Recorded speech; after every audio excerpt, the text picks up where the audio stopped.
Assalamualaikum warahmatullahi wabarakatuh. First of all, let's pray to Allah, the Lord of the world, the King of the King, the Master of the day after. He has no partner. Secondly, my peace and salutation always be given to our Prophet Muhammad Sallallahu Alaihi Wasallam, who has brought us from the darkness to the lightness.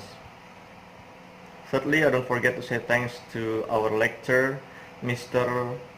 Tirta Abdi Toma Mesoyahulu, who has teach us until we can stand in this day to finish our project. Okay, let us begin this video with our introduction. My name is Muhammad Zikru Pahmi. I'm from Sumbawa, and this one is my friend. My name is Krishna Verlambang Kaesa. Okay, before we start the video, we will remind you that we will use English from the beginning until the end of this video, so please pay attention to our project, and we hope that you will get the new lesson from our project. Please enjoy the video.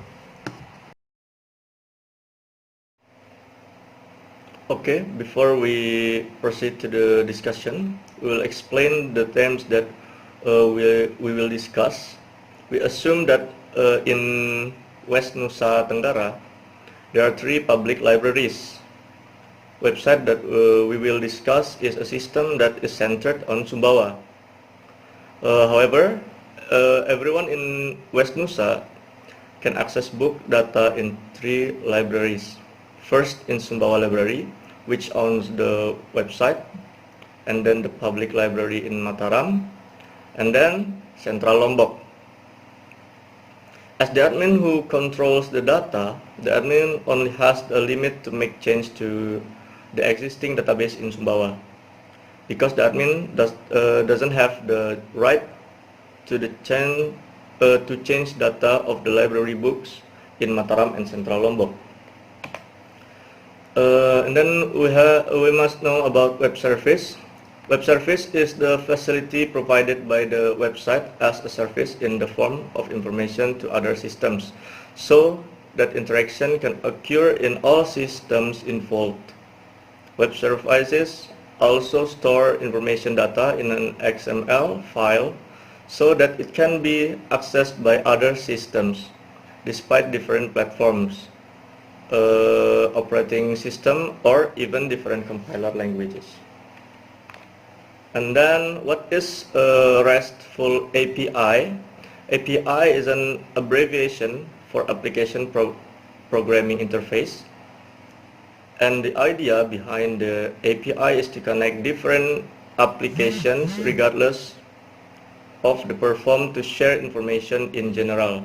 The API accepts requests from application, process them, and provides responses. REST is an abbreviation of representational state transfer, and it means that the request and response must contain a representation of information that must be in a certain format. That is basically the request must use the proper HTTP method, and the response must be in a format such as JSON or XML, not plain text. REST API is not a new on standard API REST. It's just a normal API with a set of principles in developing APIs that can be accessed on the internet. So let's go to the demonstration of this project.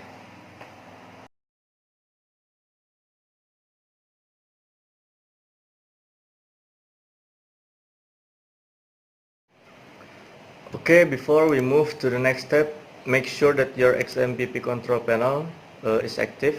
Check your Apache and MySQL, make sure it's started, and then see the port 7890.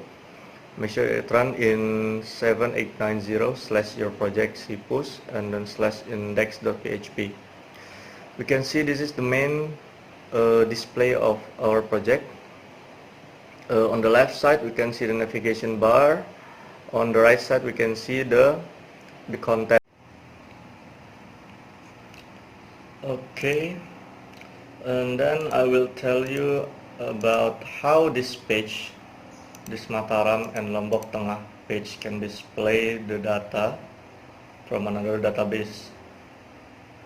We move to Visual Studio Code, and then we see this URL, buku2, and then we look for buku2 in cpush.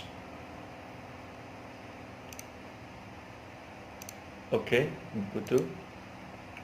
It will display like this, the source code. We can see the line 18. This is PHP text. There are CURL. CURL is the abbreviation of client URL. It's used to make the HTTP request, or we can say that it used to access the web service or API. API is abbreviation of application program interface.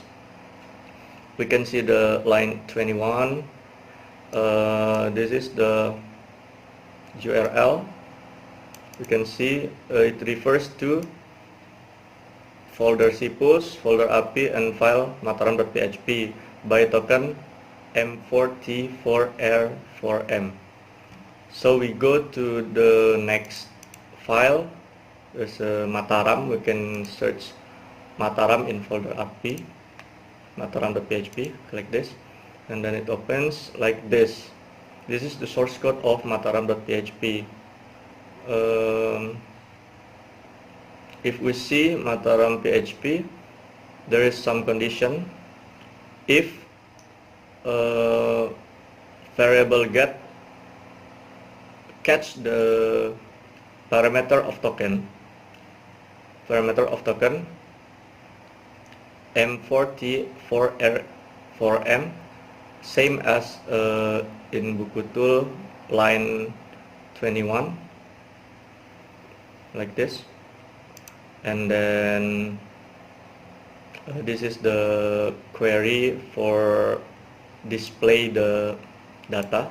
Select all from TB buku, order by, judul buku ascending, and then result, variable result include the value of my SQLe, koneksi, variable koneksi, and variable query. The first parameter is the syntax of database for select data, and then the first parameter is koneksi, is the connection that we made at the beginning of the project. And then this is the XML syntax, XML with version, and then the root element Gramet, and then parent buku, and then child. We can see this ID, judul, kategori, pengarang, penerbit, and status. Variable data displays kode buku from TB buku in database Mataram, in DB Mataram.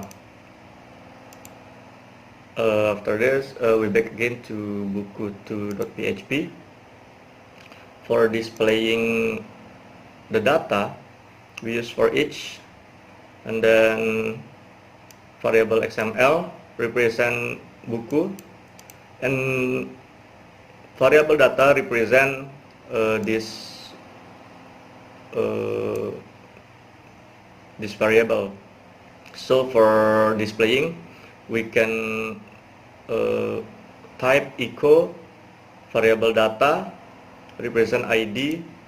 This ID get from mataram.php tag ID. So it will display the data kode buku. It's same for Lombok Tengah. If we see that buku3.php, we look for the buku3.php.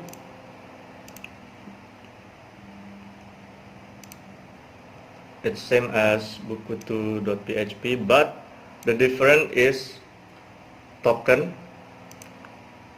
if we see before token is Mataram, we can see this Lombok Tengah is different, and then the file API is different, lombokTengah.php. So we look for in API folder lombokTengah.php.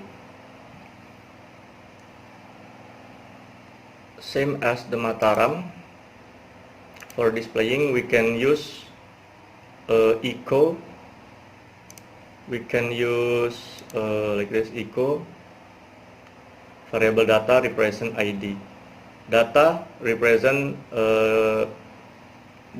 tag buku and represent by variable XML. And then I will continue the explanation that has been done by my colleague. I will explain about the CRUD on the homepage after admin has logged in. On the homepage, there are several announcements. Admin can add announcement, edit, and delete the announcement. At the beginning of the page, there is already some information that has been input. To add an announcement, the admin press the add announcement button, then the admin will be redirected to a new page. The admin is required to fill in some blank columns. After everything has been done, then you can press the save button and it will automatically enter the database. Then the home page has been filled with announcements that have been made. This process occurs when the admin presses the add button. When redirected to a new page, the entry of announcement data input in the file named tambah.info.php that can be seen when this process occurs if the block will run with the parameter simpan. Then MySQL query will access the database that has been included in line 2. If the off block is successfully run, all existing variables will be entered into the database with the transform table, and the admin will be redirected to the home page again. To edit the announcement, the admin press the edit button and then redirected to a new page with the file name infoedit.php. This file is the view used to edit data. Data automatically is already filled in because there is a command on line 4 where the data is retrieved from the information table. For example, of changing the wrong title. During the process, the if block will run and will update the information, then the admin will redirect it to the home page and the data will be changed. To delete an announcement, there is a delete button on the right side of the announcement. Click the button and then the data will be deleted. This process occurs on the file named branda.php. On line 33, and the deletion process occurs in the infohapus.php file. Then the delete function that is in this file will run. When the deletion is successful, the data is no longer on the home page. For CRUDs that are on the other page, the process that occurs will be the same on the home page. So I don't need to explain that again because the process will be the same. Alright, maybe that's all that I can explain. If there's any mistake that I've made, I apologize. Thank you for your attention. Assalamualaikum warahmatullahi wabarakatuh.